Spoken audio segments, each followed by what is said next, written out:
अधिक मास या पुरुषोत्तम मास महत्व एवं 23वां अध्याय। राजा ने कहा, हे मुनिश्रेष्ठ, पुरुषोत्तम मास में दीपदान का क्या फल है? कृपा करके आप हमसे कहिए। वाल्मीकि ऋषि बड़े हर्ष से कहने लगे, भाग्यनगर में चित्रबाहु नाम का राजा राज्य करता था। वह सत्य, प्रतिज्ञ, बुद्धिमान, शूरवीर, क्षमाशील, सब धर्मों का जानने वाला, शील रूप, दया से युक्त, पूजनीय, भगवान का भक्त था। एक दिन दूर से आए अगस्त ऋषि को देख दंडवत कर विधि से पूजन करके भक्ति से आसन बिछाकर ऋषि के आगे बैठकर विनय से नम्रता के साथ बोला, आज मेरा जन्म सफल हुआ जो श्री कृष्ण के सेवक मेरे घर आए। फिर सिर झुका राजा हाथ जोड़ बोला, महाराज, मेरे यहाँ बहुत सी लक्ष्मी और अकंटक राज्य कैसे हुआ? यह पतिव्रता स्त्री कैसे प्राप्त हुई? मैंने ऐसा कौन सा अच्छा कार्य किया था? कृपा करके हमसे कहिए। अगस्त्य जी राजा से बोले, हे राजन, मैं तेरे पूर्व जन्म का चरित्र कहता हूँ। मणिग्रीव नाम से तू नास्तिक, दुष्ट चरित्र वाला, कृतघ्न, खोटी नीति वाला था, परंतु तेरी यह सुंदर स्त्री मन, कर्म और वाणी से पति सेवा में परायण, पतिव्रता, महाभाग्यशाली, धर्म में निष्ठा वाली थी। तू पाप कर्म करने वाला, जाति वालों और भाई बंधुओं से त्यागा हुआ था।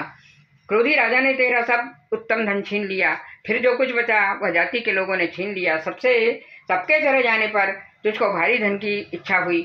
धन के नाश होने पर, अत्यंत उद्विग्न मन होने पर भी इस पतिव्रता स्त्री ने तेरा त्याग नहीं किया। ही राजन, इस तरह उस वन में तू रहता था। एक दिन मणिग्रीव धनुष उठा मृग के मांस के लिए बहुत से सिंह मृगों से भरे हुए वन को गया। उस मनुष्य रहित वन के मार्ग में उग्रदेव के नाम से प्रसिद्ध मुनि दिशा भूलकर दोपहर होने से अत्यंत पीड़ा से मूर्छित हो वहां पर गिर पड़े। तब उस मार्ग के भूले हुए दुखित ब्राह्मण को देख तेरे मन में दया उत्पन्न होगी और तू उनको उठाकर अपने आश्रम में ले आए। तुम दोनों स्त्री पुरुषों ने उस उग्रदेव की अत्यंत सेवा की। तब वह महायोगी चैतन्यता को प्राप्त होकर आश्चर्य करने लगा कि मैं कहाँ था और इस वन में हमें कौन लाया। उग्रदेव बोला, मैं आपको नहीं जानता कि तुम कौन हो, सो बताओ, क्योंकि बुद्धिमान ब्राह्मण को बिना जाने हुए नहीं रहना चाहिए। मणिग्रीव बोला, हे द्विज शार्दूल, मैं भाई बंधुओं तथा जाति के लोगों से त्यागा हुआ मणिग्रीव नाम का शूद्र हूँ।